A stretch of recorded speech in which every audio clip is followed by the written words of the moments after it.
Good afternoon, folks from Scenic.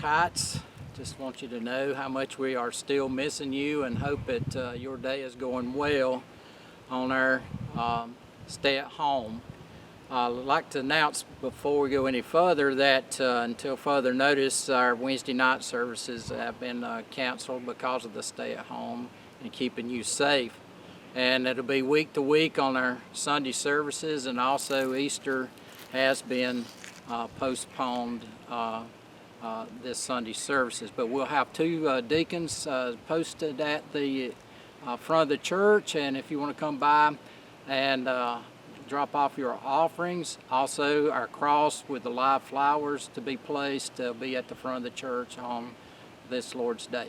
Well, let's get to our day 3 of Holy Week. Day 3, a lot of things really happened to Jesus on day 3. There's pressure being put on him by the Pharisees. Also, one of his disciples was about to turn on him. And if you've ever had a friend that was real close to you, that followed you around, and all of a sudden they turned on you, you know exactly how Jesus felt. And then you also know that Jesus knows how you feel when somebody would turn on you. So let's look at the scripture and see what happened on Wednesday of that Jesus' last week. In Matthew chapter 26, in verse 14, it says, "Then one of the 12, called Judas Iscariot, went to the chief priest and said, 'What are you willing to give me if I deliver him to you?' And they counted out to him 30 pieces of silver. So from that time he sought an opportunity to betray him." There are several warnings that God gives us here in Scripture, and Judas, his very life, is one that we should take a heed to and a warning to. First of all, he had the spiritual potential to be a great disciple. And it's proved to us that you can walk and know about Jesus, but if you don't know him in your heart, you'll never get to where he wants you to be. Second is, he squandered opportunities. How many times during the week do we squander opportunities to serve Jesus? He spent 3 years with Jesus, and yet he squandered the opportunity that he had living for Jesus. And then last of all, because sin had entered into his heart, he had a hard heart. So Judas thought that 30 pieces of silver was more to him, worth more than anything else. And then there's a story right before that about a lady that had come in and broke an alabaster box.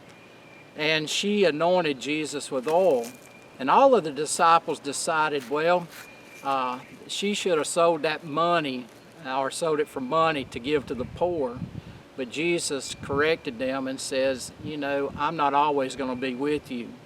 But here's the lesson that we learn from that, is that that fragrance that she anointed Jesus with followed him all the way to the cross.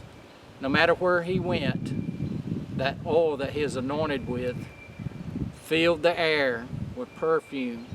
It filled the air with that oil that she was anointed him with. And Jesus was telling them he was going to be facing death, and it was for his burial, but the disciples never understood until after the resurrection. Well, that's what happened on the day 3 and on Wednesday. But I had a little money bag here, and I'm going to shake it out, and it's got a little bit of something in it. Most people think that, well, you know, money's a great thing, but it didn't have always money.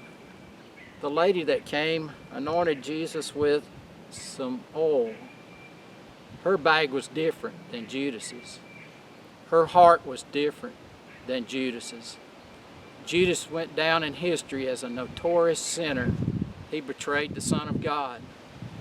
But Jesus said this woman will always be remembered for what she did, because her heart was in the right place. Is your heart in the right place? Think about it as we celebrate Holy Week. For now, I'm praying for all of you, and you pray for me. Go to Facebook and YouTube, Scenic Heights Baptist Church, sermons. You can find us on YouTube. God bless, and you have a great day.